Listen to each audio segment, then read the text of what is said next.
Good afternoon, evening, everyone. Welcome to 2023.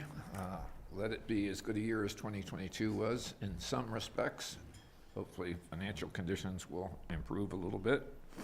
But good seeing everybody. Hope we had a great break. And with that, I will call our meeting. Let me just read this first to give people some lead time in case people are viewing this meeting and you want to know how, and you want to address council with some public issue. You can access the Basalt Town Council meeting at www.basalt.net under Agenda and Minutes tab. Click on the January 10, 2023 meeting packet to open. On the meeting access instruction page, click on the link to join the webinar. Then you'll go into a sort of waiting room, and then our clerk, Pam Schilling, will admit you, and you can address council if you'd like to contact us virtually. So with that, we'll call the meeting to order and roll call. All right, thank you, Mayor. Let's begin with Glenn Drummond. Here. David Knight. Here. Elise Hoddle. Present. Brian Slack. Here. Bill Kane. Here. Peter Schindler. Here. And Angela Anderson. Here. The A-team is present, sir. All right, thank you kindly. So first order of business is the consent agenda. Consists of 2 items: minutes from the December 13th, 22 meeting, and resolution number 1, series of 2022, a resolution of the Town Council of Basalt, Colorado, designing the places, posting for public meeting notices. So if there are no desires on the part of any councilors to take those off and discuss them further, I would entertain a motion to approve the consent agenda. Mayor, So moved. I'm sorry, could I change that to series of 2023, please? No. Resolution 1, series of 2023. Right. I apologize. Yes, thank you. Yes, we'll work in 23, yeah. Alrighty, so, do we have a second? Second. Okay, moved and seconded. All those in favor, please signify by saying aye. Aye. All right. Next order of business is call to public. So is there anybody in the audience that would like to address council on any item that's not scheduled on the agenda tonight? General interest. Anyone calling in? Look like, Pam, we have anybody calling in? Oh no, youth zone's on the agenda, and so looks like we don't have public tonight. So mayor, council reports and comments. Just general comment, we had a great successful Christmas. I made the rounds, talked to the restaurateurs, everybody was pretty happy, the town functioned well. We got a break with weather, so we didn't have the glaciers forming on the north side of the street, which we do every year or about this time, so we caught a break there. But at any rate, everything went smoothly, and a great holiday season, and the tree lightings and the menorah lighting, everything really went well. They were well attended and well run. So thanks everybody for that. Okay. Anyone else? I just would like to say that I think the roads have been great. I know we've had a couple big storms in there, and I know the crew gets out early and gets it done. It's a challenge, but I do appreciate it. Good. Boyd? Boyd he'll pass it along. Thank you, Boyd. All right. Ryan, do you have a report I have tonight? no report. Okay. Well, we're going to clock right along here then. So our first order of business tonight are presentations, and our first one up is 6A, update on youth zone interactions with the Basalt community. So Jamie Hayes and Carol Wolf are going to address council, so come on up. Jamie's here. Carol is joining by... There's Carol there. And you're welcome to sit, Jamie, if you'd like. Should I present from my, If you want to control it, you could present from yours. You can Okay. share screen. I might be able to Or if you want me to flip the slides, I also have it here. Yeah, we have your PowerPoint in our packet too. Okay. So I am on Zoom right now. So, Do we need to... Yeah, I see that you're joining. the host would like you to unmute. No, you should not unmute because then it'll Feedback. Promote to panelists. That's okay. You can just let the Yeah, she is in the You're a panelist. panelist now, so Mhm. you, if you'd like to share your screen, you're good. Yeah.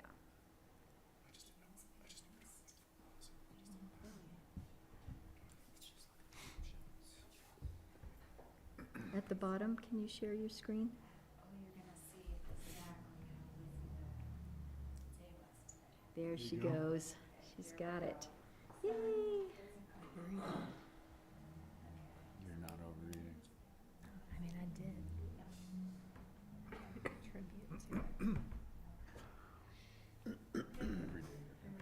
Yay! Okay. Yes, All right, awesome. you got it. Thanks, Jamie. My name is Jamie Hayes. This is your last year. See lots of new faces, and I think you've met, I'm not sure, but feels like a very full room. I'm the executive director at USOM. Been at Yeah, we're USOM gonna have to have you for- speak up, we're not. Thank you. Okay. Jamie Hayes, Executive Director at USON. I've been at USON for coming up on 2 years. USON has been serving our valley for 47 years, and I'm the third Executive Director, so I still say I'm fairly new. I'm learning lots, and I've enjoyed very much being in all of our communities, attending court. I see lots of familiar faces. We support all municipal and county courts, district courts, all up and down the valley, Aspen to Parachute. So I'm going to share a little bit about what we see and what's happening in Basalt. But I'll give Carol just a moment to introduce herself. Hello. I'm Carol Wolf. I'm the Development Director here at USON. My story is I started March 1st of 2020 as the fundraiser for USON. So it's been quite a ride, but enjoyed it, and so blessed to be part of this organization that does so many wonderful, impactful things. And thank you all tonight for taking the time to put us on your agenda. We look forward to presenting to you. Thank you. Our goal tonight is simply to update you on the work, update you on what we see with youth and families in the Basalt area, and to give our gratitude and say thank you for the support that we get from the town of Basalt. Our mission continues to be to support families, healthy families, safe communities, strong and resilient youth. We get our referrals through a lot of different sources, and I'll explain that in just a little bit. Primarily, we get our referrals through our courts, district, county, and municipal court, but we also get our referrals from schools and from parents and from other youth-serving organizations for that work that is not diversion work, formal diversion work, but that's pre-diversion work, or what we call prevention work. Regardless of where our youth come from, all of our services and all of the options that we offer for interventions are available to any youth or any family that walks in our front door. This is our zone that we serve. We serve the 9th Judicial District, which means we serve all communities Parachute to Aspen at all levels of court, and in those pre-diversion services with schools and family resource centers and other youth-serving organizations. We have a little bit of Eagle County here, and we also serve Rio Blanco and Meeker. So our zone is very big. Our mileage reimbursement part of our budget is pretty huge. These are all of our people we have serving all up and down the valley. Many of you might recognize some of these names. We have programming that spans across the entire 9th Judicial District. That's restorative justice, substance, youth coaching, and some other mental health services that I'll describe in just a little bit. We have a satellite office now here in Basalt. One of our goals is to decrease, one of 3 barriers is transportation. So we like to meet our families where it's most convenient for our families to be, so that they're not challenged or struggling with transportation, especially after a long work day with busy lives and kids. And so we share space at the Hope Center here in exchange for them sharing some space for us in our Glenwood office. Our goals continue to be to reduce risk through interventions. We intervene with the family. We work with families that have high conflict in the home. We work with the whole entire family and the youth to increase those healthy relationships and strategies for resiliency. We support mental health through coaching, counseling, and basic levels of education around substance and goal setting through youth coaching. We intervene with substance pretty extensively. I don't know if you remember last year, our numbers were off the charts with substance, and they continue to be, and I'll describe what that looks like here in Basalt in a little bit. And then one of our biggest programs that we still offer our communities, especially through our judicial system, is restorative restorative justice program. So I'll talk about that in just a little bit too. These are all of the services that we offer at this time. I'll highlight just a couple that are newer for us, both newer and bigger because of the data that we're seeing. We are offering more teen support groups all up and down the valley, and those support groups, the curriculum or the content is designed around what the youth in that group need. So our peer support groups focus on life skills development, youth coaching, goal setting, positive strategy development, resiliency coaching in a group setting, and substance. And so we hold these groups all up and down the valley from Aspen to Parachute, and then we have a virtual option for those who maybe can't get to a group and they want to chime in from home or sometimes from their school during the school day. Teens like to hang out with each other and process things and talk. It's very effective for them to talk with one another and share about their lives than it is just to sit one-on-one with an adult sometimes. So the expansion of our teen groups is one of our most powerful strategies right now, and we're excited to see that expand all up and down the valley. The other one that we're really focused on right now is our substance education. We have trained all of our youth advocates in being able to provide a level 1 substance education. We know that most of our kids that come to us have some level of substance need, whether it's first time use or they've been engaging in use for a really long time and need that higher level of substance intervention.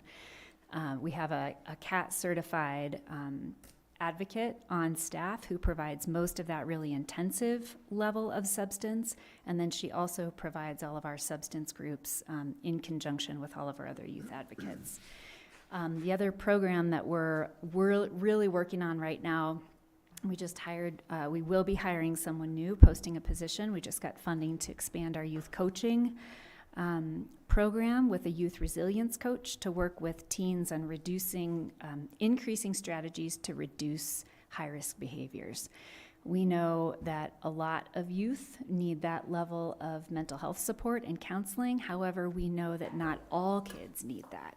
And so we are pausing to provide that highest level of most expensive support only for our kids who need it the most, and broadening our category of a lower tier of support with youth coaching for those kids before they need that higher level of mental health support. Our cost of services hasn't changed. We charge the family a $150 assessment fee. We work with families for about 3 to 6 months total, depending on the need, sometimes shorter, sometimes longer, but on average about 3 to 6 months. We never turn a family or youth away for the inability to pay.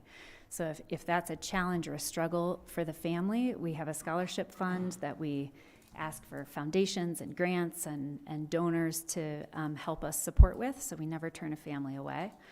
Our average cost per youth is about $2,000 to serve a kiddo from the kiddo and the family from start to finish. And again, that's 3 to 6 months. So once that assessment fee is taken care of, either by scholarship or by a grant, or by the family themselves, all of the rest of those services for the 3 to 6 months is included in that $150. So whatever is needed following that point is included. So pretty affordable.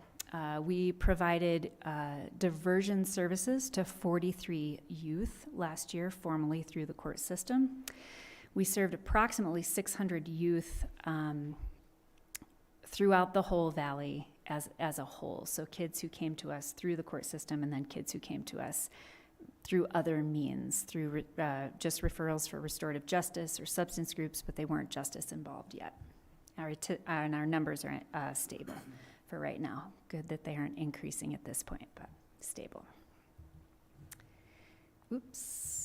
Like I said, the barriers that we really focus on for our families, one of our biggest fundraising goals is to reduce and/or eliminate costs for families.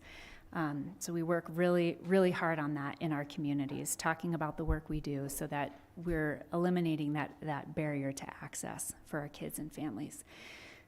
The challenge of transportation, so having those satellite offices from Parachute to Aspen is a really important thing because lots of families are challenged with transportation and many jobs.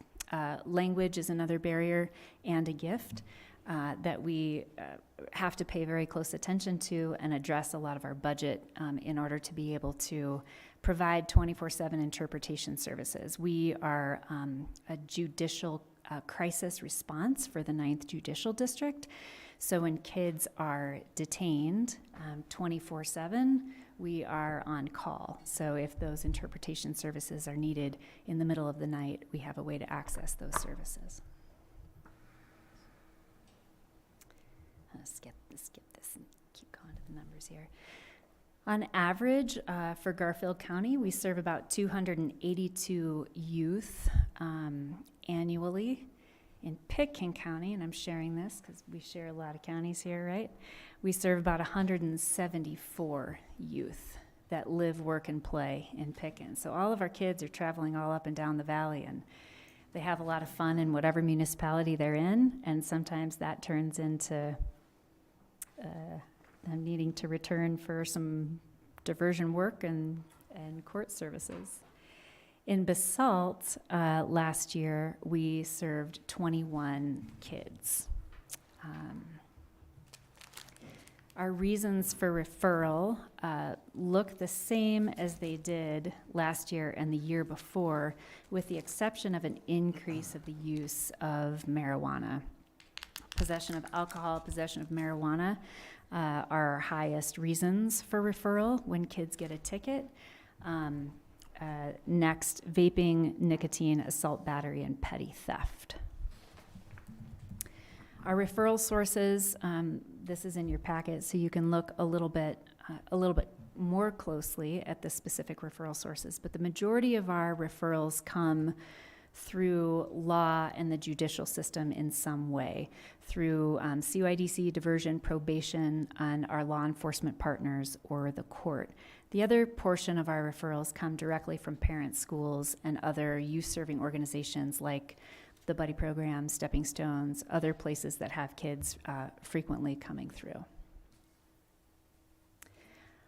We give a pre and post survey to our kids, so the assessment that they get when they come to us is the same assessment that they get when they leave. Obviously, our hope is to reduce risk in those areas of delinquency that are very dangerous and increase strength and asset factors through some of the strength building, goal setting, and intervention work that they do with us in those 3 to 6 months. We found last year in our pre and post survey assessments that our clients felt more optimistic about their futures. Their involvement and investment in school rose significantly. I'll jump down to the end, so I'm not reading the whole slide. We were really excited to see that our impact between our Caucasian and Latino youth was exactly the same. So that's a really important data point for us, to know that through our services we're providing equitable outcomes for kids.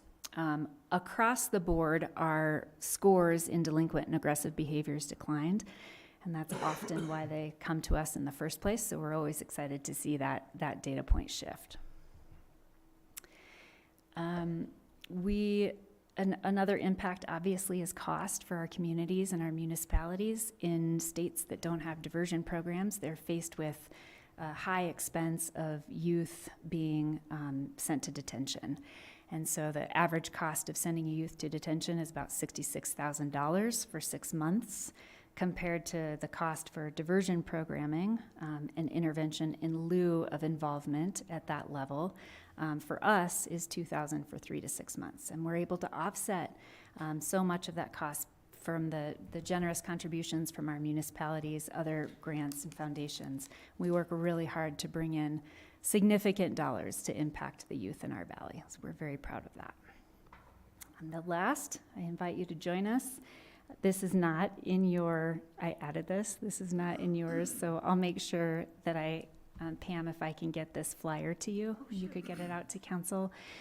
We just received a grant from the DCJ grant, the Department of Criminal Justice, for $225,000. We're very excited. It's for pre-diversion work and diversion work, and a lot of that work is enhancing our restorative justice program.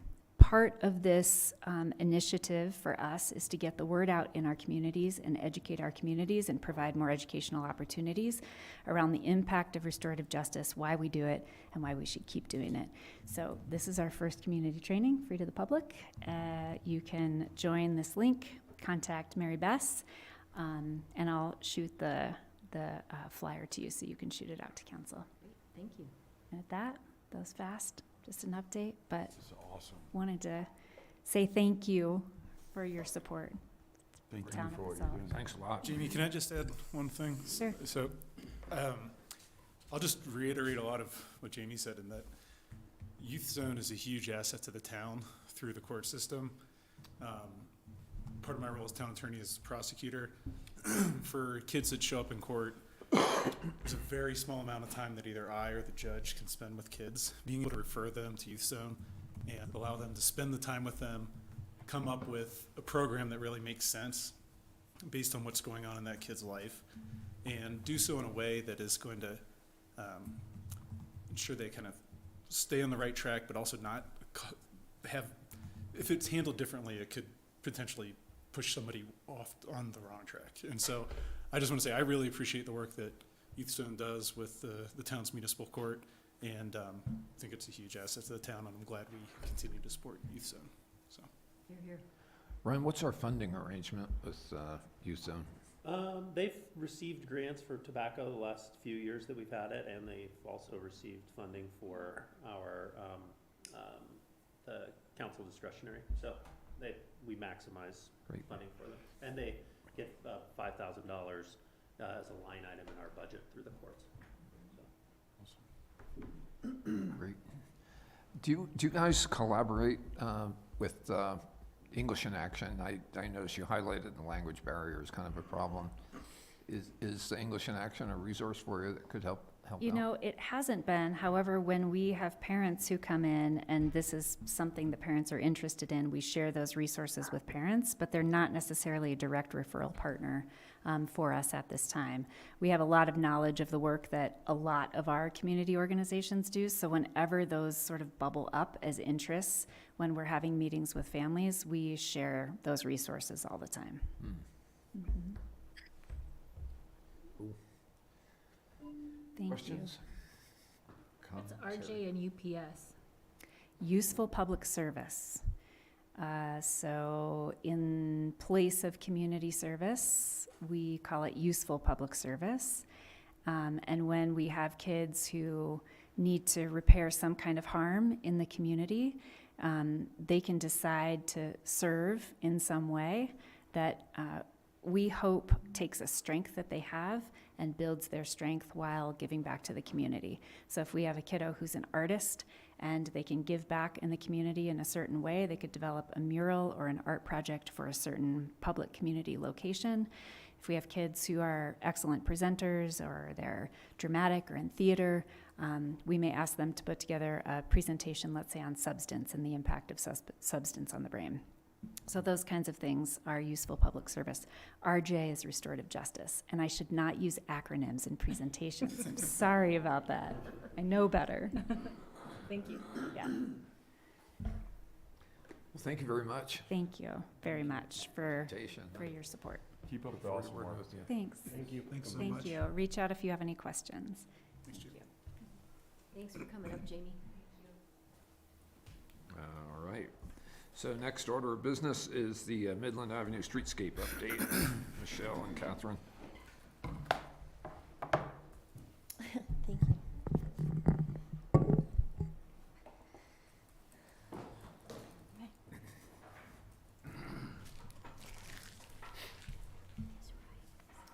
right. Thank you. Pretty much all set here.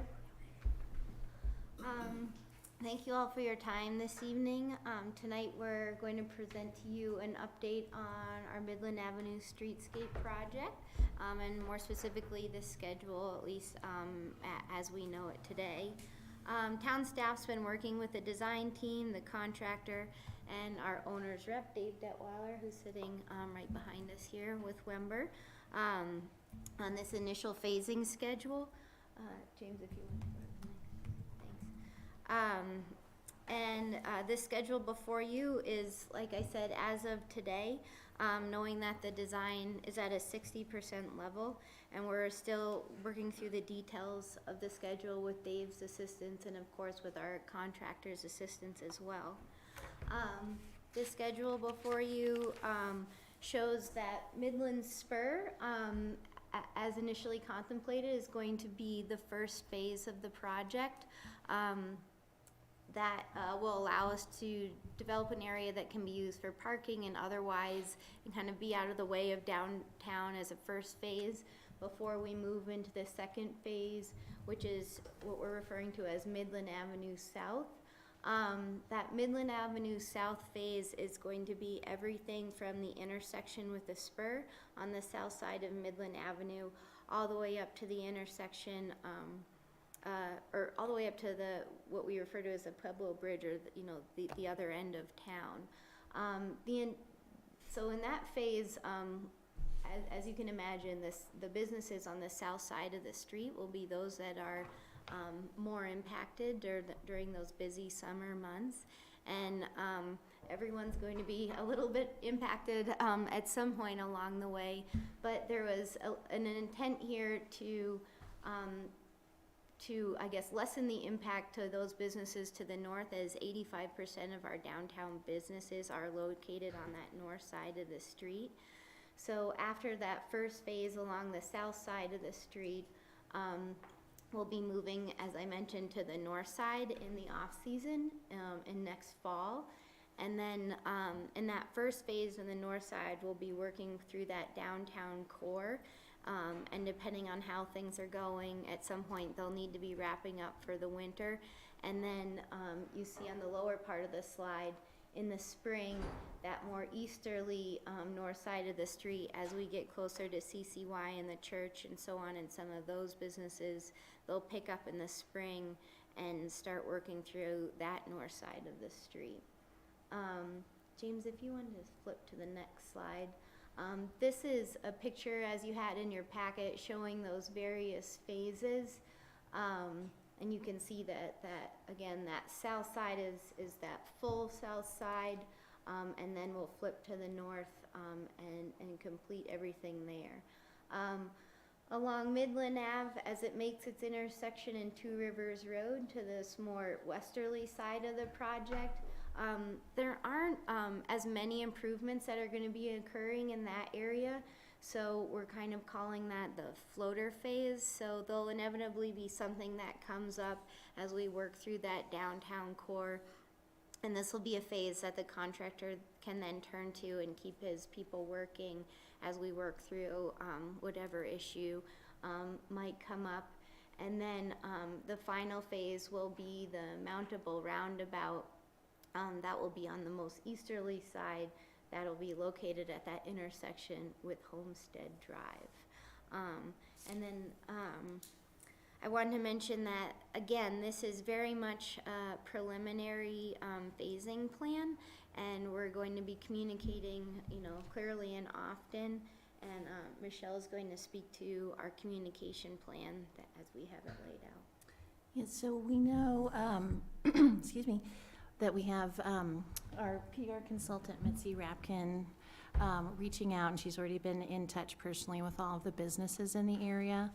And for anyone watching or anybody that may ask you questions, a great way to get onto that regular, consistent update loop is to sign on to letstalk.basalt.net. And you can sign up for your emails there to get updated. It's important to know that this is one of the few projects, I've worked on a lot of municipal projects, that has put the schedule of the businesses and the health of the businesses first in our project schedule.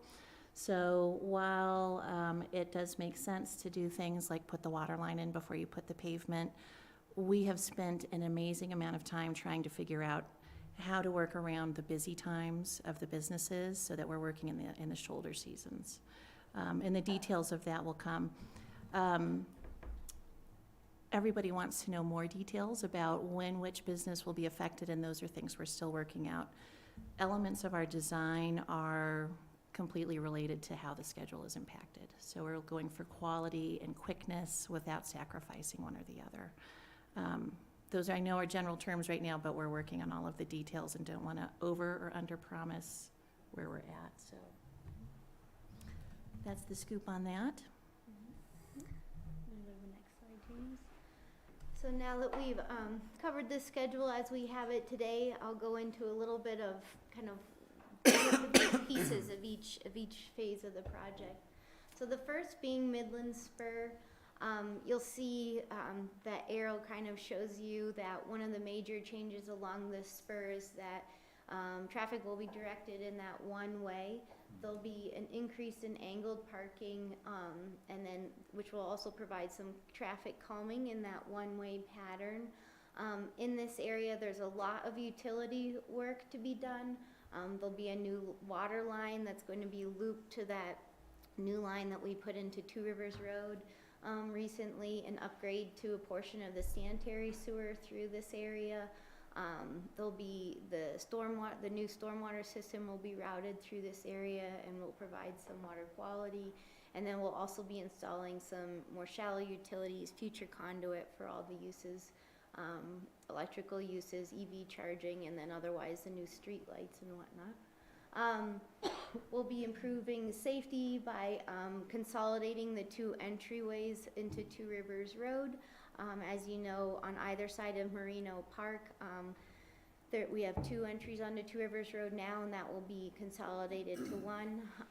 We're also going to have some type of nod to Merino because we know he was, a beloved character in town, so that won't be lost.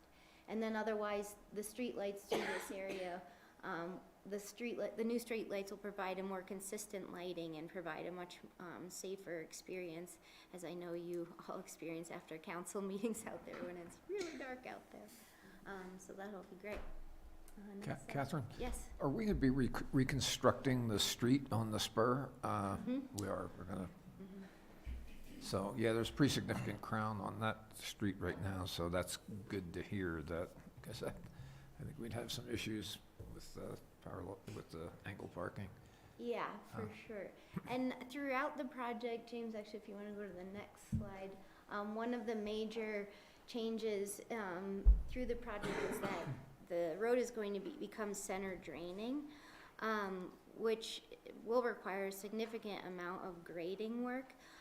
But as you mentioned earlier this evening, we typically have that ice build up along the north side this time of year, and through that center draining and getting the drainage out of those shady areas, the intent is to try to diminish that problem as it Yeah, great. That's going to be quite an improvement. So what's the extent of that? Just basically starting over, replacing road base and structure for the street section, and, well, okay. Huge part of the project is grading. Yeah. And getting. But there, we don't have to do a north and south strategy. We can just, go in and do the entire street on. Well, there'll be a north-south strategy, and Okay. that's reflected in the scheduling, but the new water main is gonna be located on the south, so inherently we're gonna have to be rebuilding that road on the south side. And then as we make those service connections to the north, when we flip to that north side, we'll be doing the same. So those deep utilities kind of force the rebuilding of the road inherently, and then it will clearly be a benefit to those surface improvements. All right, thank you. So through this center section, as we just discussed, there'll be the new, a new water line, the new storm system, and again, conduit. There's also an eye towards making sure we have some snow storage availability. Throughout this, this few block core, we're also really orienting the design towards this pedestrian experience that will meet ADA standards, because we know that much of our downtown area is really out of ADA compliance right now. and it's just hard for, you know, anyone that's not able-bodied or pushing a stroller to navigate. Similarly, we'll be improving the lighting for safety and also some placemaking. And then, as we just discussed, that improvement to the grade will eliminate those ice dams that currently exist in the parking. And here are just a few pictures that our design team helped develop to show kind of where we are in the design, some ideas about the design as we're at this 60% level. I think, as you're aware, we wanted to make some space available for our businesses to use while also providing, you know, safe passageway for pedestrians to move through that corridor. Just one quick thing to think about with that semi, I mean, that's a full-size semi in that rendering. That's really a full size. But I do worry about, I do love the tree in the middle, but I worry about completely blocking that, and I mean, I think we should just take some scope of, we don't have time deliveries here. We're lucky to get deliveries here. I'm sure restaurants have told you that. We're kind of the low man on the totem pole in the valley for any delivery service. And I just want to make sure we keep enough room in there for mid-sized semis to pull in and out. And as much as I would love to see more green in there, it's I just cautious. I would extend some caution on. So the trees are a big topic of discussion amongst the team. However, I will tell you that the trees are located in stormwater basins.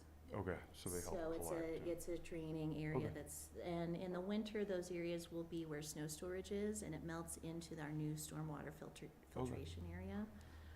Which is why on the bottom right picture, you see kind of these wooden bollards around the end of the piece. So these renderings are close, but not to scale. So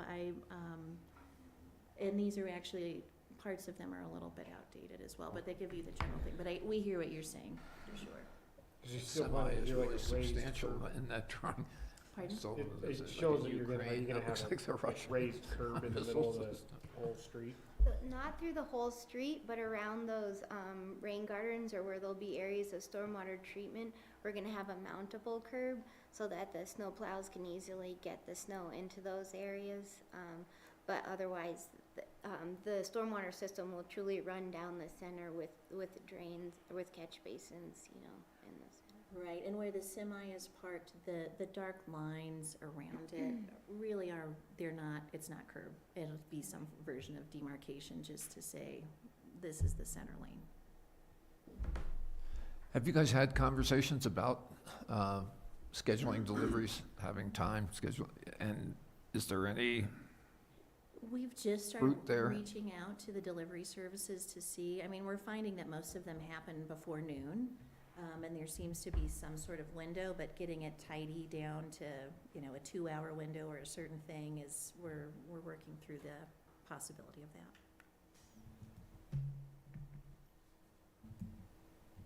All right, we can go. Thanks, Jane. So the far end or east end of Midland, this will be another area where we'll be concentrating some parking, and the angled parking will exist. Through this area, we'll continue the upgrade to all of the utilities previously mentioned. We'll have some improvements to the crosswalks near Cottonwood and Homestead, as I know that can be kind of a confusing pedestrian interface right now. And one of the major changes in this portion too is currently the sidewalk exists raised from the parking area in front of the church and along that northeasterly side of the project. And with our aging population and the populations that the church experiences, we're gonna drop that sidewalk adjacent to the parking. So there'll be some significant grades to play with to make that work, and moving of the existing retaining walls. That will take some time and finesse to do that, but I think it will be a much safer condition in that area. And then otherwise, as I mentioned, the curbs will be mountable, and specifically that roundabout, which is at that Homestead intersection.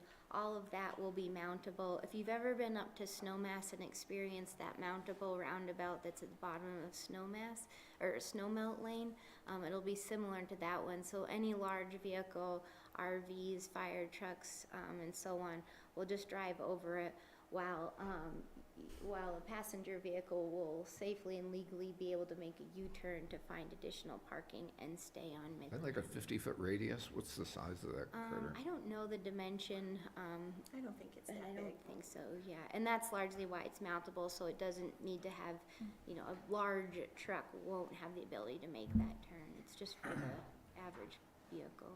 It's also a traffic calming device for traffic coming Okay. down or Yep. going up. So it'll probably function more that way than as an actual roundabout. Yeah. Yeah, it's going to be interesting. There's a dynamic there where people coming down Homestead, because I have the opportunity to come down Riverside Drive and wait to turn left, and people see you from a distance, and they, I think the technical term is they slither through the stop sign and then highball it and then cut you off to get on, so they're headed over to Cottonwood. I don't know how this roundabout's going to help ameliorate that. I don't know. It's pretty entertaining, unless you're the one sitting there waiting and you get cut off by 2 or 3 cars in a row. Yeah, hopefully people can figure it out. I think the technical term is slithering, I think is what they do. They don't come to a complete stop, they just, A rolling stop. California stop, yeah, kind of rolling. All right, thanks, James. And then this last portion, from along Midland to Two Rivers Road, that will really provide a cleaner pedestrian experience between the new park and, getting back to your favorite restaurant in downtown. There'll be some additional landscaping to really elevate that experience. We're talking about some type of entryway piece into town, so you're kind of entering this downtown sphere. Again, with the consistent lighting and a true stormwater system, which largely doesn't exist today. And we've talked to BPAC about their interest in perhaps doing some art installations in this place and elsewhere as you enter this downtown area. And the last slide. And this was just, the website, letstalkbasalt.net, what we mentioned earlier, where you can find more information. But outside of that, we're really here to field any questions you all have at this point. So project design, August to November 2022 at 90%. We're talking 60% here. What's like the realistic picture we can all have a vision of?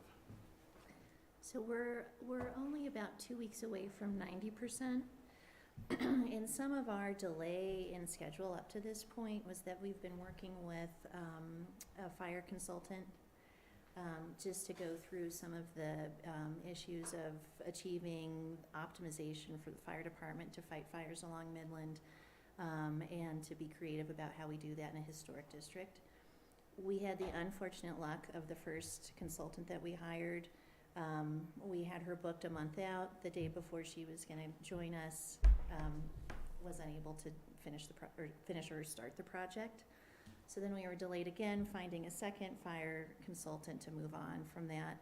So we've had probably about a month of delays through that experience. And not to say that work stopped during that month, but it certainly held us back from a full charge of being comfortable to make some certain design decisions to get to 90% by now. Right now, we're really just nitpicking little things. Are we gonna do stamped concrete? Are we gonna do pavers? We're down to that. We don't have any giant questions left. And I think probably the most important thing to know is that the infrastructure, which is the most technical aspect of this whole thing, those questions are resolved. So we're down to, is this the right color? Should we do this?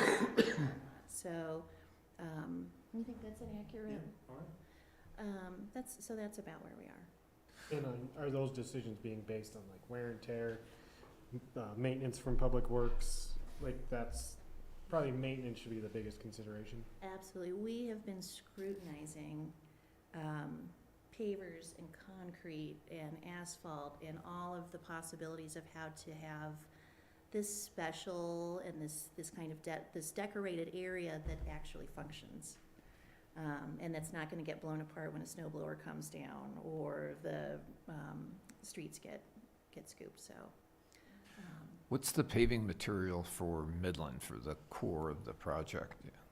Yeah, right now we're looking at concrete for the vehicular area and then potentially pavers for the pedestrian Pavers. area. Yeah, How about the spur? What's that material? that will be asphalt. Asphalt. Mhm.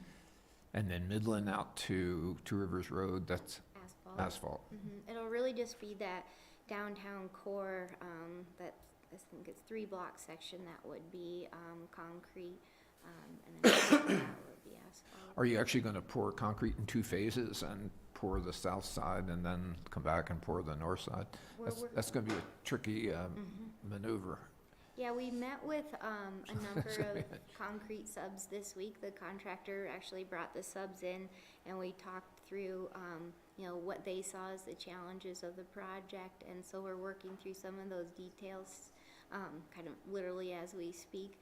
And we also talked to one of the stonemasons to talk about how the pavers are truly working and the interface and some of those details. But yeah, it's a complicated puzzle that Dave's helping us with. Do the pavers have actual utility access hatches, or are they just paving? They're not over utility. You just unit pavers, you can pull them out and then dig if you have to. Cool. What's the business feedback? I mean, if we've reached out to them, what's the pulse there? Well, everybody has been waiting with bated breath for the schedule. So, kind of where we're at now is figuring out exactly when we're gonna be in front of which businesses. I think the businesses from our earlier discussions in last year, had assumed a really bad scenario where they might be closed down for the entirety of the summer. We're managing to get that down to significantly less. Like, we're looking right now at days or weeks. And we're doing everything we can to make those days or weeks happen in a shoulder season so that they can get through their high season of late June through August and have business open and accessible. And then for some of this concrete paving, concrete pouring, you have to pour in bigger sections. So we're trying to do that later when their business is cooler. So it looks like Not to say they're not nervous. with the width of the sidewalks, we can accommodate restaurants that want to extend outdoors. Like the Pony is the most dramatic, because the rendering actually shows that. So that'll work well. So that's the way we'll accommodate those. And The Pony can go outside and not take up parking spaces. yeah. What's the plan for, like, through traffic? Very slow. Yeah. Don't roll over the newly poured concrete. No, we're working with the contractor on that, but he's fully aware that one lane, needs to be open. People will be going up the frying pan, they need to be able to do that. And so that's largely why there's a south phase and then a north phase. We're really fortunate through the spur that there's more flexibility to close that down, outside of those businesses and residents that need access. But yeah, that's what's driving a lot of the scheduling, is making sure we have one lane open. Thank you. And how much lighting are we talking? Like Willett style, like that bright? That's a good comparison question. Well, we're gonna maintain our goal of having, it being in a dark sky category. But that's a tricky question because the lighting outside right now on Midland and on the spur is non-existent, and it's minimal. We're not trying to light it up. I will say one of the design features that we've heard a lot of interest in is having some level of the technical term is catenary lighting, but it's string lights across the top.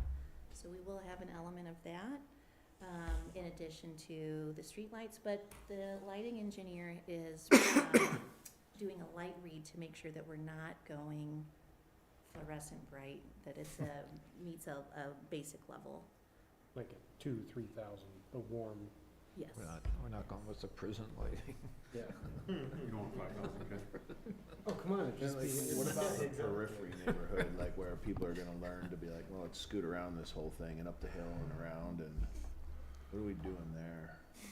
Yeah, we acknowledge that that will happen to some extent, but we're working with the team to identify ways we can mitigate the impacts to those folks so that they don't feel, burdened by the project. So at this point, we've kind of baked in the fire consultant delay and the construction planning stuff in Millersburg, March. That's a pretty good looking date. Do you foresee any other, besides weather, risks at this point? Well, I think we've been really lucky because the team has already started ordering some of the materials that we've been concerned about. So, for example, the pipe for the water line is, we have that secured, and some of the other materials. What else? Yeah, mainly it's the water that we were worried about from a lead time, so we got it reserved. And I would say that the planning might be a little bit behind, but we were never gonna break ground before March 1st, just in freeze conditions. So while that has a certain look to it, the reality of when we're breaking ground is the same. And working so closely with the contractor, I have to say, it feels like that's really allowed for this project thus far to have a lot of the successes it has. I think it's really been invaluable. They've been such a strong team member for us to help us work through some of these constructability scheduling, let us know what products have, are out there longer. It's been great working with them. Do we have all the subs in place and trades that we need to pull this off? So the contractor has already started talking to subs for sure.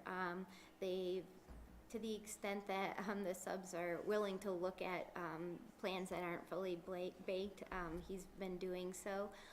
But the largest subs are fully engaged. Like I mentioned earlier, we were meeting with the concrete subs this week, and so, yeah, and one of the questions we asked them was around their manpower, their willingness to commit to this project, so. What we've been hearing is that because this is such a big landmark project, a lot of companies want to be able to have their name on it at the end of the day, so they're willing to mobilize teams to it. And then it shows in your timeline, like January, December of 2024, or January, February, basically. Are they like shutting down? Well, because so much No, of you're this is groundwork and paving, it's just stuff that can't be done when the ground's frozen. So, yes.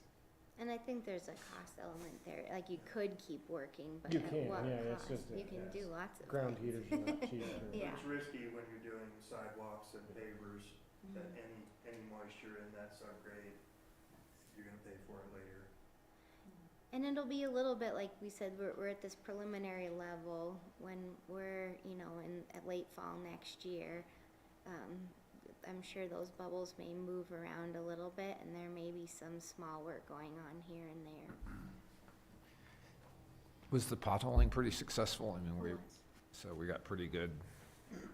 Finds Any of- mammoths or dead bodies, that was good. Always good. Just deep water lines, mainly.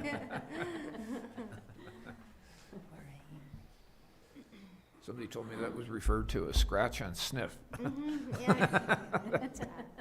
That's Find the great. deep, dark secrets of Midland and March. Okay. Anything else, guys? Questions? Not on this one. Comments? Next. Nobody getting cold feet on this, are they? No, Good. full steam ahead. Way to That's a go. good update, thanks. Yeah, thank you. I think we're too committed now. Was that right? I said, I think we're too committed now to get. Yeah, I think so. Yeah. Keep your eye on the prize. stuck with us again. Next is a Basalt River Park update. Oh.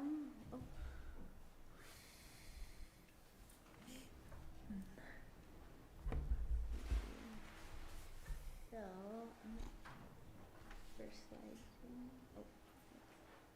Sorry. Awesome. No problem. All right. The Basalt River Park Phase 2 of the general park construction wrapped up last summer. We got some great images from our drone. One of those is up here. All the planting and seeding was completed. The slide was installed. The misting feature was placed. It has yet to be tested, but it's out there and looks great. It will be connected in the spring once we do the bathroom and bus stop.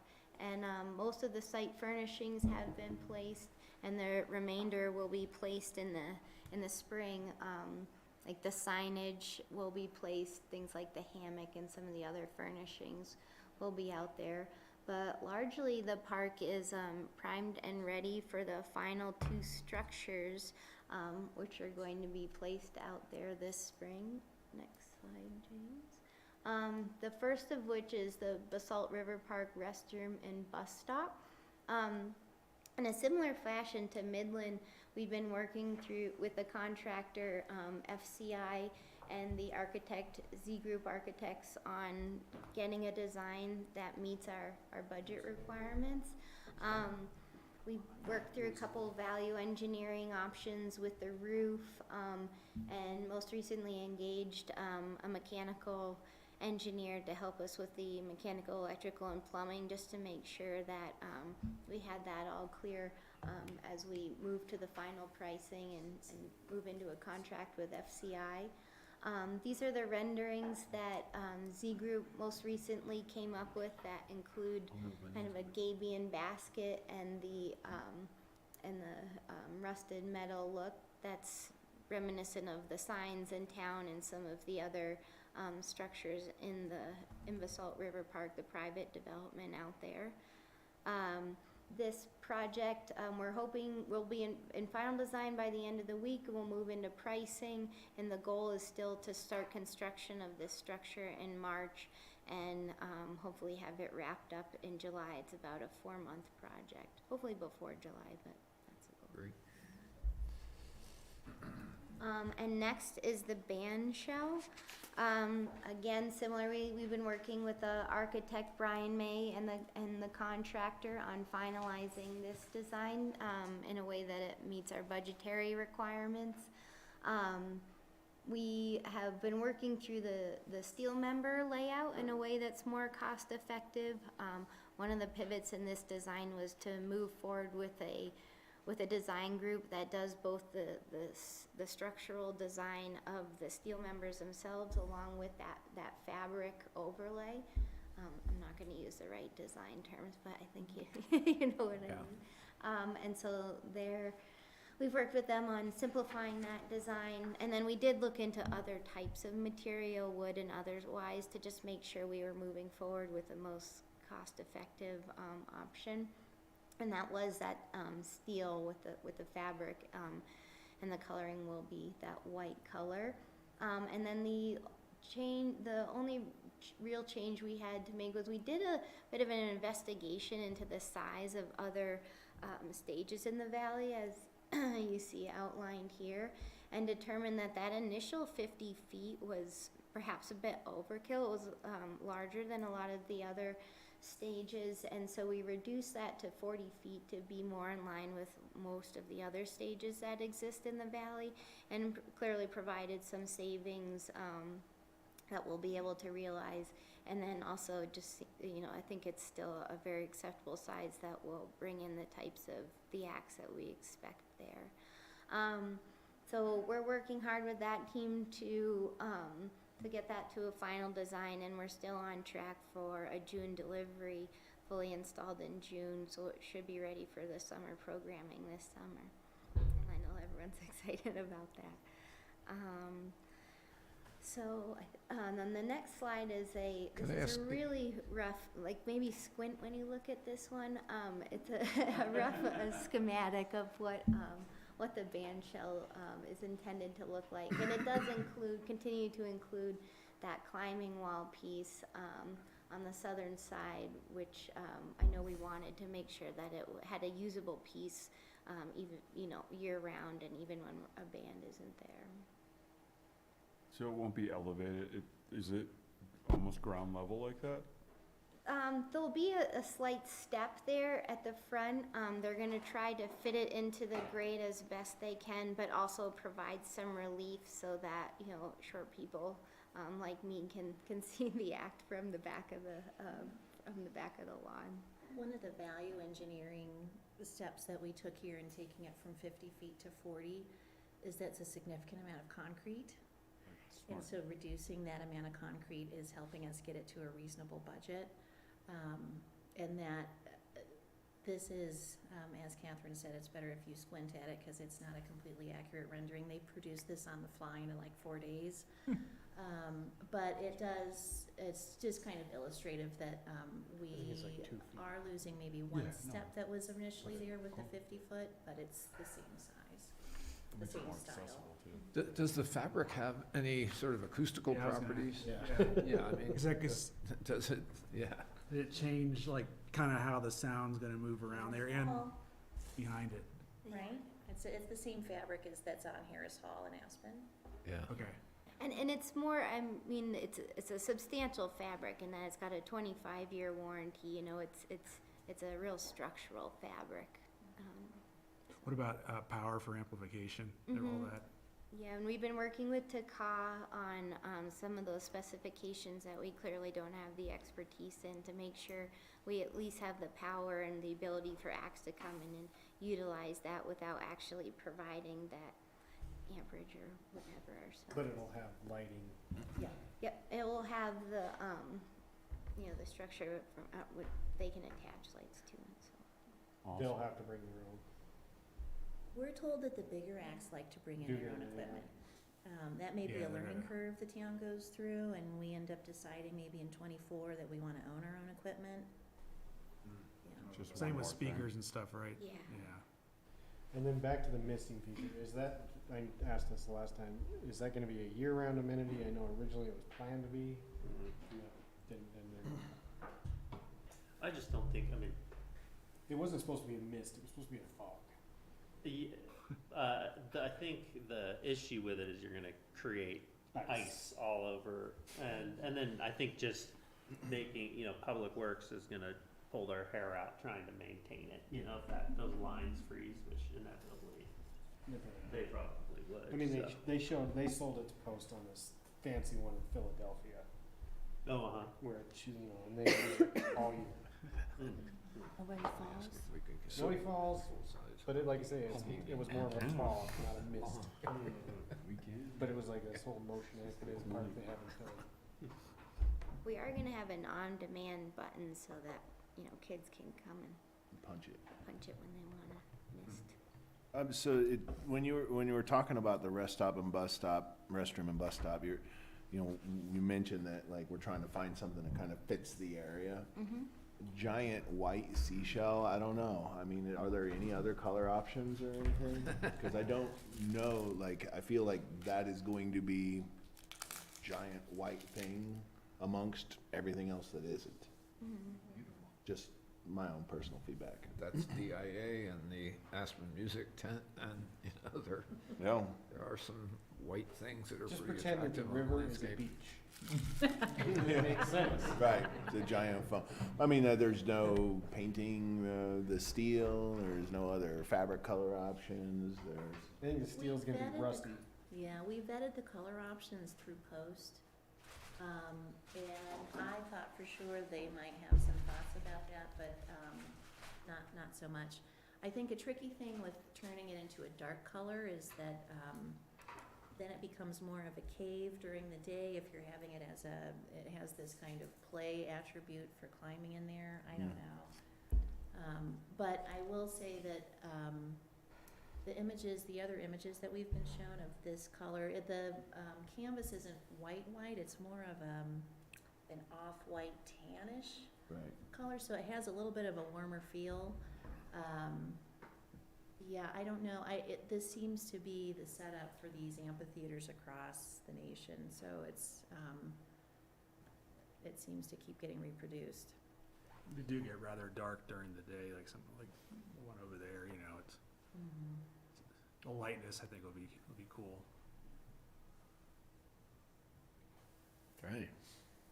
The last slide, just to remind you all kind of where these things sit. The band shells in the middle of the Great Line, if you will, and as I think you all know, the bus stop along the road on the north side. So, yeah, there'll be a little more construction impacts through the early part of spring as these two structures get wrapped up, and then we'll have a full working park. Since you have it up, you want to show where the art piece is going to go to? Oh, yeah. There, thanks, James. We're going to be talking about that in a minute. Next on the agenda. Oh, nice.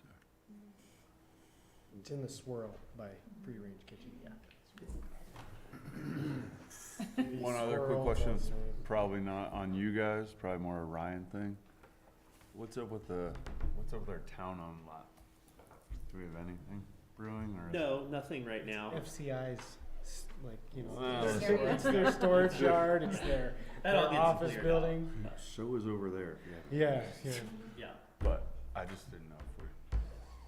Yeah, we didn't have anything on it yet. I mean, I think that's, we need to have that discussion with council, and I think there's, the question of, do we rush into something because we just want to fill the hole, or do we want to wait until something really Cool. meaningful comes along? Do we want to solicit that? We've had interest, from people that want the property, of course. But that needs to be a formalized conversation with you guys. You giving up on the casino license idea for the animation? Let's do it. Some extra revenue. yeah. Then we'd be able to afford a town hall in no time. That's right. All right. Okay. All right, thank you, guys. Thank you. This is Thank you. informative. Thank you. It's great. It's gonna be a busy summer, that's for sure. Yeah. Yeah. Exciting. Sarah, you up next? Do you wanna come on up? So our next order of business is Basalt Public Arts Commission, BPAC. This is River Park Sculpture Recommendations. Sarah and Michelle, once again. Yeah, thank you, Mr. Mayor. I also wanted to introduce BPAC member Britt White. Britt See is you. with the art base as well, and just a shout out to the former executive director Sky Skinner. It is her celebration this evening for retiring from the art base, and so we're really lucky to have a BPAC member here. I think a lot of folks were involved with that. So yeah, I want to just introduce you to the Basalt River Park sculpture. I wish I had coordinated with Michelle and Catherine on that, because they had a much nicer graphic than I had provided for this evening. Did it get kicked off? Blocked up. Okay. Nope. Give your thumb drive it. I do, the whole one Need a longer few than the more rest. icons on Yeah, no, that it's Yeah. Does that make you nervous, David? There's a lot of icons. I think Andy Warhol designed it. That's screensaver. Campbell soup cans.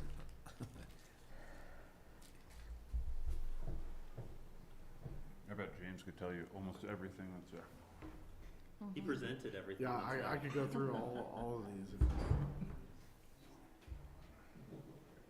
And some that are probably gonna need to be removed for a while. Sorry. Keep them there.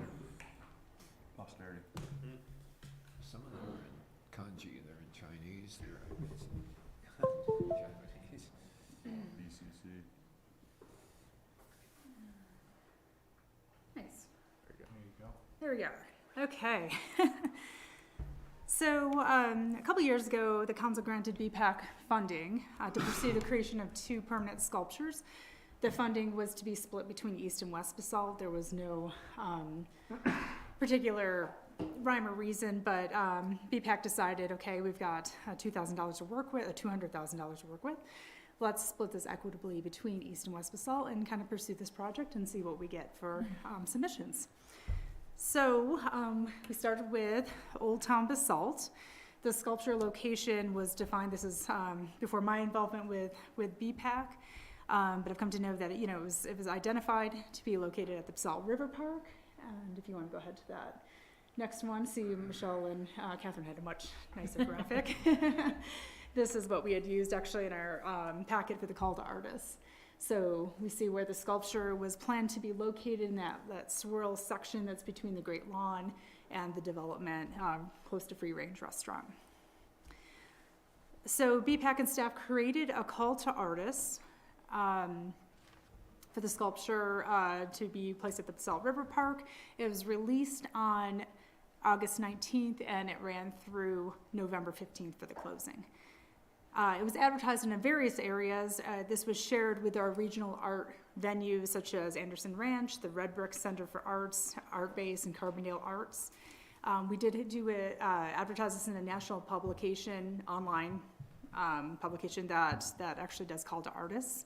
It was provided directly to local and regional artists and promoted on social media as well as the town's websites. So we really tried to cover our bases with promotion there. Criteria included the sculpture's design in relation to the sculpture site as well as the overall river park, the appropriateness of the materials being proposed. Are they climate appropriate? Can they be touched? Is it going to get too hot? Or we don't want anything that's sharp. And we also didn't want anything that was really highly reflective. Maintenance considerations was part of this and the overall cost. And then a preference was given to artists that were local, regional, or in state. So actually, if you want to flip through the next one, you already know where this is. These are actually before that one, please. The one above that, please. So that's just showing you where the location is, and it looks quite a bit different now. I've tried to get over there, but it's been under snow. So ultimately, we received 6 completed submissions. 5 of these artists were located in the Roaring Fork Valley and very well known. All of the in-state local submissions were also in budget. So BPAC met twice to discuss the submissions. We spent significant time, significant discussion on this topic. And then BPAC was asked to complete a scoring matrix, which was included as, I believe, attachment C to staff's memo. And we're encouraged to provide additional thoughts if those weren't really covered by the criteria in the matrix. So BPAC was able to create a short list of their top 3 sculptures, and you can go to the next one, James.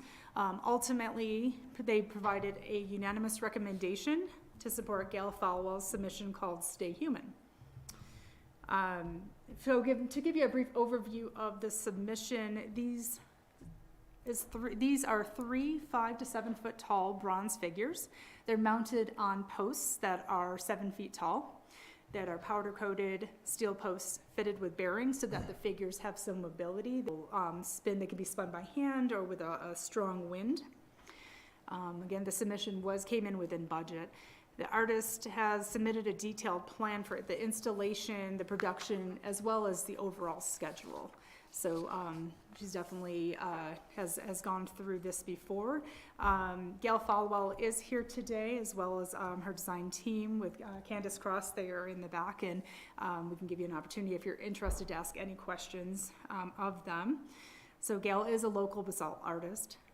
She has significant experience in this medium, and her work is renowned throughout the United States. And you can go ahead and, this is what's kind of being as part of the proposal for the actual River Park sculpture. And if you want to go to the next one, again, another view looking towards Free Range of these potential sculptures. And then the last one is examples of Ms. Falwell's art in other locations around the United States. So what made BPAC ultimately choose this work? You know, we had 6 really strong submissions, 3 that really rose to the top and garnered a lot of discussion within BPAC and staff. Well, BPAC ultimately really found this to be playful. It's very celebratory in nature, represents our aspirations for the new Basalt River Park with its humanness, its togetherness, its, kind of activity-based. There's appreciation of the kinetic aspect. It's dance-like, and it pairs very well with the proposed stage that we just talked about. There's a modern quality to this work, but it still works within that context of historic basalt. It's family-friendly, and it was just felt that this would add a lot to the Basalt River Park setting.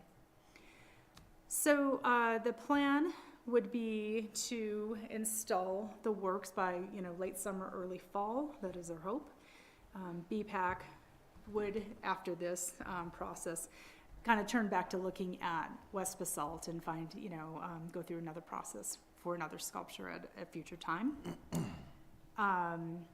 And so tonight, basically, council has the option to choose to make a motion instructing staff to create a contract that would allow the town to enter into a relationship with Gal Falwell for the proposed sculptures.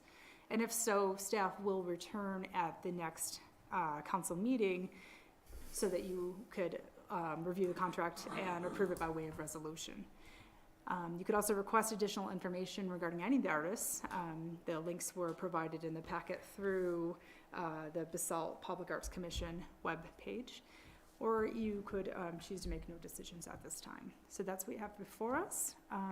Britt, did you want to add anything about BPAC's process, or council could ask anything of Britt about BPAC's process? Well, I think you summed it up, very, very nicely. We did spend a lot of time discussing the various submissions and kind of what, criteria, might fit into the different locations in East or West Basalt.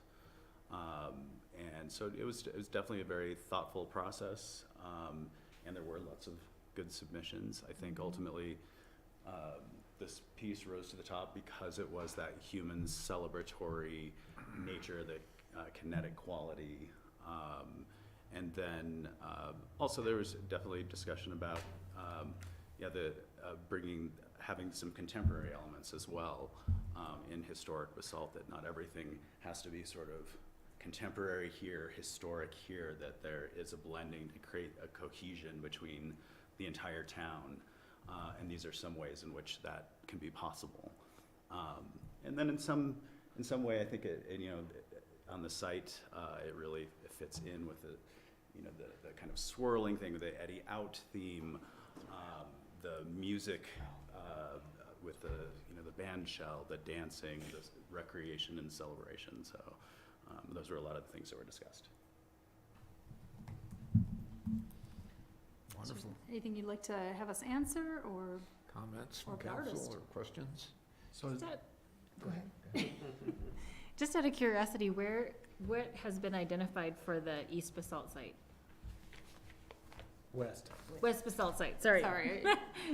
Throwing you a curveball. Yeah, we've kicked around a few things with, between staff and BPAC, different locations, and nothing's firmed up yet. There seems to be some interest about looking further into the roundabout, in that, that kind of entryway to the Willits area. And some other ideas have been kind of floated, but we decided, I think it was kind of midway last year, that instead of really splitting our, dividing our time, let's get something done and let's really focus on this one. Then we can kind of dust off our notes and really start looking. And what was also interesting is that with some of the artists that came forward, we're like, well, or some of the submissions we were able to review, they might be better suited for another location. We had a lot of really great talent that came forward. So there could be some really great opportunities also to ask them to, if they would be interested in submitting when the next called artists come out as well. Yeah, you guys must have had fun with that. I looked at all of the submissions. It's fun, yeah. One question, on, what page is this? Page 9 of Gail's proposal, it shows that there's like a plate at the bottom, and there was something on your website as well that showed a child standing on the plate at the bottom of the piece, the kinetic aspect of it. I was just curious if we'll have that or not. Would you like to? Yeah. Would you like to come up and speak? We can't Come forward. Do you want to come to the mic? Yeah, let's grab this. It looks like it's up And standing. Hi, I'm Gail Folwell. Nice to meet you all, and thank you for the opportunity. Thrilled. The piece that you saw that's well spaced out and playground oriented has a big plate that's big enough for feet, Yeah. because it was a playground and it was set up with wind chimes and some other stuff that made it user-friendly for that. This site is not. It's too close and Okay. too tight. That little plate is not foot-worthy. Yeah. It's teeny, but it covers the bearings that keep it from belling. So there's some bearings underneath. The real bearings that it spins at are the top of the tube that it falls down over. But as you can imagine, a tube over a tube would do this. So there's a mechanism to keep it from doing that. So that's just to cover that mechanism. Okay. And we keep it really small, and there's no handholds or anything, so it's not, I mean, you would have to do Oh, something they really. will, but. They will, but, yeah, we wouldn't want it to be like a merry-go-round, because it's too close proximity and doesn't have stuff. that- Yeah, I love the kinetic nature of it. Thank Yeah, you. yeah, and they're kind of heavy, so. So one David had a question. question, I'm sorry, David, go ahead. Oh, is this, and they can spin in the wind and people can, They're pretty heavy, but Pretty- yes, the kind of winds we get around here, yes, it will move. and But if the they get beauty- going with the momentum, maybe they'll. Yeah, once you get it rolling, it looks like they're all dancing with each other, and they are close enough in proximity that they will be working together, if you will, the way that they look like they're moving. So every time you look at it, it's gonna be a little bit different. It won't be the same all the time. Any maintenance we have to, with the bearings and all this, I'm assuming to keep it moving Yeah, the freely bearings without. are way up there, and that heavy-duty oil, and it's a kind of bearing that is very, very long-lasting, so no, you shouldn't, I mean, the whole thing just sets down we'll crane it into place. The foundation is a sonotube that goes down 7 feet, where it comes up 7 feet. So there's one post, the 3 posts will be in position when we bring the art in, and then we just set it down. So if there was some reason, if it was vandalized or if something crazy happened, we can pop them off and take them and fix them if necessary. But those bearings are sort of like big machinery, and they're so buried up there, 7 feet protected from the groundwater, that nothing can really happen to them, and they've got that really heavy grease. Okay. So having installed it twice, they don't make any noise, it's quiet, it's quite lovely. Maintenance in bronze is as good as it gets. All plastics and everything that people are using now do deteriorate. Bronze has been around for hundreds of years. If we do nothing to it, it will darken slowly with time. I like to patina my stuff in silver nitrate instead of brown. I don't like brown. It's lighter, it reflects more of the detail, it's faceted, and it's sparkly, a little bit more contemporary. So slowly, I don't know if you're familiar with the skier at the base of Vale Mountain, but that's been there since 2008, and it looks still pretty silver and lovely, but they clean theirs once a year. It's just a mild soap and water, and then we re-wax it. It's pretty easy. It doesn't fade, it doesn't deteriorate, it doesn't pit, it just keeps being bronze. That's cool. This look awesome. Thank you. Well, thank you. And what I did like also about Gail's submission is and you did get into a good detail about, potential cost for ongoing maintenance, for yearly maintenance. All of the sculptures that were submitted did require some maintenance. Some folks got a little bit more detailed than others, which tells me that you know what this really actually needs, which I thought was a real benefit to this piece. And that is best case scenario. If you decided there was no budget and you didn't want to do it at all, it won't hurt it. It will get bird dirt on it and stuff like that. It should be clean, but bronze, sometimes they've been around for years and years and years and haven't been touched, and then you can just clean it eventually. Yeah, so, but ideally, yes, we like to clean them and wax them once or twice a year. It'd be great. Comments, questions, additional? I have a question, but I'd like to preface it by just, sort of voicing my complete endorsement and support, which we're going to vote on in a minute. But I was just stunned by how kind of appropriate this sort of design idea is for Basalt, because it captures everything, I think, just the athleticism and the outdoors kind of spirit, and I just think that it's really terrific work. I think it'd be quite a wonderful addition to the town. I can see it being one of the town postcards in the future. I think, I do. I think it will be. I think it'll be one of those photographed. A technical question I would have is, one of the photos in the submission I thought was really stunning was a series of them with the Hall of Fame. I'm not sure what the building is in the background, but that's it looks like they're uplit, and They are. And I'd like to do so that. is there a way we can light these and stay on sides for our Dark Skies initiative, but show these guys off, because they're just spectacular at night. Look at them. That's Yeah. just really amazing. And that was something I think staff caught in, when looking at the submission, is we would have to figure out how we could work with our lighting code. Yeah. To make sure that we could find a way to light these. I think that's something we would definitely engage in discussion. I actually had not, gone further down that rabbit hole with Gail at this point, Yeah. but I think it's important. Because you're right, that does really show it off. Yeah, that site is in New Mexico, and it's a center of recreational excellence, so it's a whole community center, and I do sports. This was. There's great. something sort of Roman about with Yeah. the posts. Yeah, it's a fun piece. I wonder if there's like some relationship that could happen between the hours that free range is open and when these are lit. I know that those guys are on a timer, so that there's a certain hours that everything needs to shut down or something like that. We can organize that kind of thing. And you can also control. So we could work on the lighting thing. We can look into that for sure. Yeah, that'd be very cool. Okay. There is electricity into or conduit at least, into the plinth area. Yeah, Oh, yeah, you that, know that. That's a little silver gray bulb. Mayor, I move the town council enter into a contract with Gail Fowle for her sculpture submission, Stay Human at the Basalt River Park. Second? Okay, moved and seconded. I think we can do this by voice vote, so all those in favor, please signify by saying aye. Aye. There we go. We got a sculptor. thank you. Well, we'll bring back a contract, I believe, as the next step for you Okay. to approve via resolution, so you'll see this Great. again. Well, good work. It briefly. looked like it was a very thorough process. You guys Thank did a you. good job with that. Thank you very much, appreciate that. I'm right here, my studio is in the building, well, it's been, so it's always Oh. open and I'm usually there, so if anybody wants to visit, I have little versions of those there, so you can see them. Great. Fantastic. Thank Okay. you so much. Thank you. Thank you. Thanks. All right.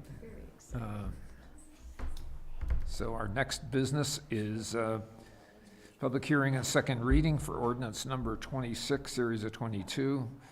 It's an ordinance of the town, is it 23, Pam? This was No. 2022. Oh, it's 22, isn't it? We started. Yeah, we gotta finish it. Get all confused there. With the title. So 22, an ordinance of the town council of the town of Basalt, Colorado, approving miscellaneous amendments to Basalt Municipal Code, Chapter 11, Streets, Sidewalks, and Public Property, Chapter 16, Zoning and Amendments to the town's Community Housing Guidelines.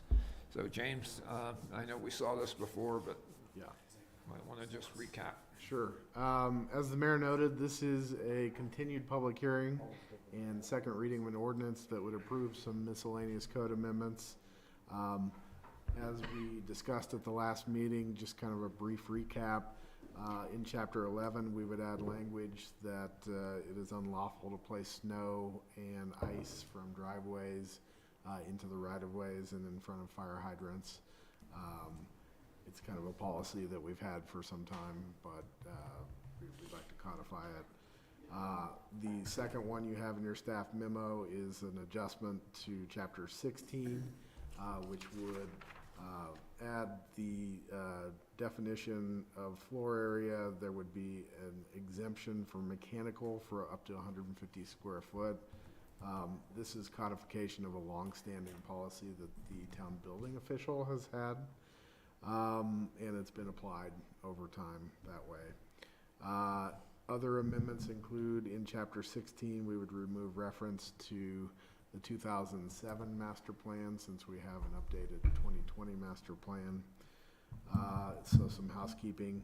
And then number 4 that you have on the front page of your staff memo is an amendment that would add or adjust the language in the industrial zone district's use table to remove the prohibition against children in accessory dwelling units in the industrial zone district. And this has been an amendment that the Planning and Zoning Commission has been talking about and desiring for some time. And then number 5 on the front page of your staff memo is an adjustment to the community housing guidelines. And it's basically a stopgap measure, as we discussed at the last meeting, that would allow for the last 2 years of tax returns and the income on those tax returns to be used in requalifying tenants of affordable housing units. And once again, this is a stopgap measure. We propose to consider amendments to the housing guidelines after we do a housing study later in this year. There was a bit of discussion at the last council meeting about the potential to add some language that would have a time or a sunset time on the community housing guideline amendment that we're considering. So staff has included some language that's in yellow in your draft ordinance that council could add that would make the housing guideline amendment expire at the end of September. Staff believes that it would take between 6 and 9 months to get through amendments to the code and the community housing guidelines after we do a housing study. So staff this evening would suggest asking any questions you may have, taking public comments, and then providing council discussion. And if you're comfortable, you could approve the ordinance on second reading. Comments? Questions? Please. I appreciate the sunset date for that affordable housing. I think my question is probably to Ryan. So in your memo to council dated January 6th, and you talk about where we are with all the Basalt Forward efforts, it says council continues to discuss affordable housing strategy and will provide more direction on that in early 2023. Does the September 2023 deadline give us time? Because we haven't scheduled that conversation and I really want that to happen. Well, we're having that tonight, that conversation on Executive affordable session. housing. And that's a little different than this piece of that code, as far as, qualification. We're more looking, what do we want to use our Basalt Forward 2030 money to, for? Are there things you want us to look into, research, et cetera? So they're kind of two parallel paths. Right, but I think that there's some overlapping. For example, when we met with Michael Lipkin about the Park West affordable housing, I know there's another name for that, but it's not coming to me. We kind of realized during that conversation that there was a lot of, not just like the tangible affordable housing conversation that needed to happen, but like revisiting some of the existing codes and strategies and all of that stuff, like more comprehensively. So I guess that's what I'm asking is, like, comprehensively, does that give us time to address those things? I think so. I think that, James looked at that over the last few weeks to, and made a determination that would be a good time frame. And do you guys have that kind of scheduled out with Bach at this point on kind of that timeline? We'll be getting ready to go out for an RFP for someone to help come in and review our housing guidelines and look at moving that on, which I think will probably be different than the discussion about the affordable housing monies and that other aspect. Right, I'm just saying, I know there's some overlap to those two. Yeah, but that is in the works to happen in 23. Okay, great. Yeah, and as part of that housing study, they would look at the gaps and try to kind of look at, you know, where we should be targeting with our guidelines and our amendments in terms of income levels. And so that will, you know, take in the realm of 6 months or so, you know, once we get an RFP and get a consultant and do the study. And then, you know, it'll probably take 3 months or so on the code amendment. Yeah. And the West Mountain Regional Housing Coalition did receive grant money to do some analysis, so also check in with them to make sure that you guys aren't doing double work. Yeah, absolutely. Thank you. So staff would Okay. suggest taking public comments because it is a Yeah, public hearing. let's do that. So, we have no one in the audience that would comment. Is there anyone calling in that would like to comment on code amendments? Doesn't look that way, so, I'd be happy to entertain any further questions or a motion. Mayor, I move the town council adopt ordinance number 26, series of 2023, No, 22. 2022. Yeah, it's from last year. Do we need to say that includes the optional language? I didn't include the optional language. If you want to amend it, you can, but I didn't. I think we'll get it taken care of. I'll second it. Okay, so it's been moved and seconded, so Pam, please call the roll. Absolutely. Let's begin with Angela Anderson, Yes. Glenn Drummond, Yes. Elise Hoddle, Yes. Ryan Slack, Yes. Bill Kane, Yes. Dieter Schindler, Yes. and David Knight. Yes. Motion carries unanimously. Thank you.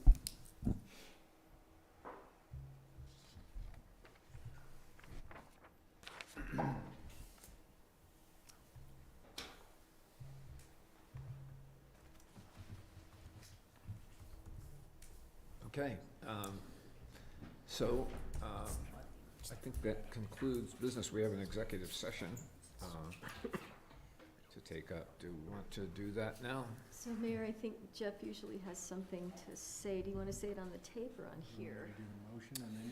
Yeah, well, we could just make a motion, and once we're in executive session, I'll make Okay. our announcement.